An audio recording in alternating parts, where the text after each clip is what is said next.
Masekeni o papa, ngana yoli bale bouge. Ki camarade, bébé si o motema o chouchou moke. Honorable Valet Tchobo, bonjour. Bonjour les amis. Nous sommes à la sortie du scrutin du 28 avril 2019. Les populations de la 9e circonscription électorale, les communes de Banté, Savalo et Dassa-Zoumé vous ont renouvelé pour une troisième fois leur confiance. Quelle est la garantie que vous avez au regard de la confiance qu'ils ont pour vous? La garantie que nous avons, c'est la fidélité. D'abord, il faut d'abord parler de la fidélité, de nous-mêmes, la fidélité à Dieu. Ça fait la troisième mandature. C'était pas donné, c'était pas évident. Et donc, nous remercions d'abord sincèrement le Créateur qui a créé le ciel et la terre pour nous avoir toujours préservé la vie, nous avoir toujours soutenus, assistés. Et maintenant, évidemment, que nous ne touchons pas Dieu, c'est les hommes qui représentent Dieu sur terre et qui nous ont toujours accompagnés. Ils ont toujours apporté leur soutien.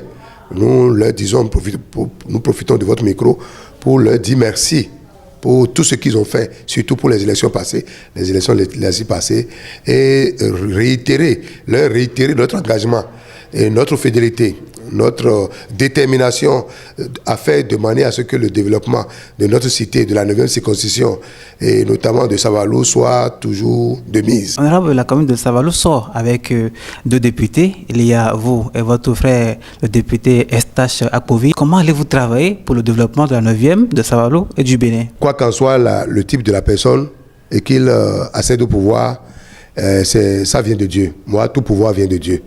Le pouvoir est totalement divin pour moi. Moi, je l'étais déjà député, c'est la troisième mandature. Et si mon jeune frère Estache Akpovi, aujourd'hui élu député, c'est une joie. C'est vrai qu'on n'est pas dans le même groupe politique, nous ne sommes pas dans le même parti, je suis progressiste, il est républicain.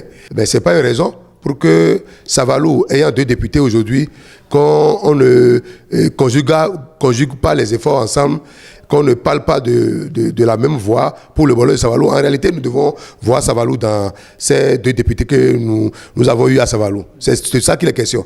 Nous ne devons pas voir nous-mêmes. Et chacun doit oublier son ego et doit oublier les petits guéguerres qui existent entre partis. Je crois que l'histoire des partis, maintenant, en temps normal, est finie. C'est des Savalois qu'il est question.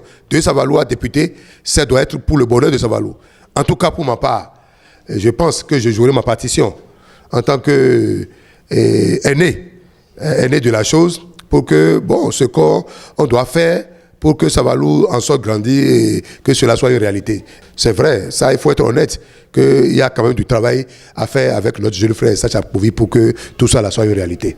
La communauté musulmane traverse un moment de piété. Vous, en tant qu'acteur politique, vous savez que le Bénin a connu un moment un peu tendu. Quel est votre message à leur endroit pour qu'ils prient pour la nation béninoise? Vous savez, le jeune, que ce soit un jeune musulman ou un jeune chrétien, c'est totalement utile pour notre nation, connaissant le contexte actuel aux actions post-électorales. Je crois que nous en avons besoin. Et c'est pour ça que nous allons lancer un vibrant appel et un message fort à tous ces musulmans, non seulement les remercier pour ces jeunes qui ont commencé et tout ce qui s'adonne réellement à ces jeunes et leur demander de le faire en toute sainteté, de le faire avec acuité, de le faire avec insistance.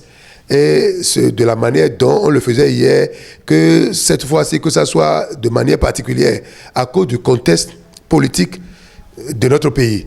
Et je voudrais profiter encore une fois, non seulement pour remercier tous les musulmans, mais pour remercier aussi les acteurs politiques, et notamment M. Ferrand Gbagidi, qui n'a jamais ménagé d'efforts pour m'accompagner dans cette lutte-là. À saluer tous les autres, que ce soit notre ministre Atanaso Odile, notre ministre de l'Agriculture et tous les autres cadres, les autres frères qui nous entourent pour nous accompagner dans cette victoire-là. Cette victoire, c'est une victoire collégiale pour moi. Ça n'a jamais été une victoire unilatérale de Tchobo, mais une victoire de tout le monde, de tous les Savalois, de toute la 9e circonscription et de tout le Bénin.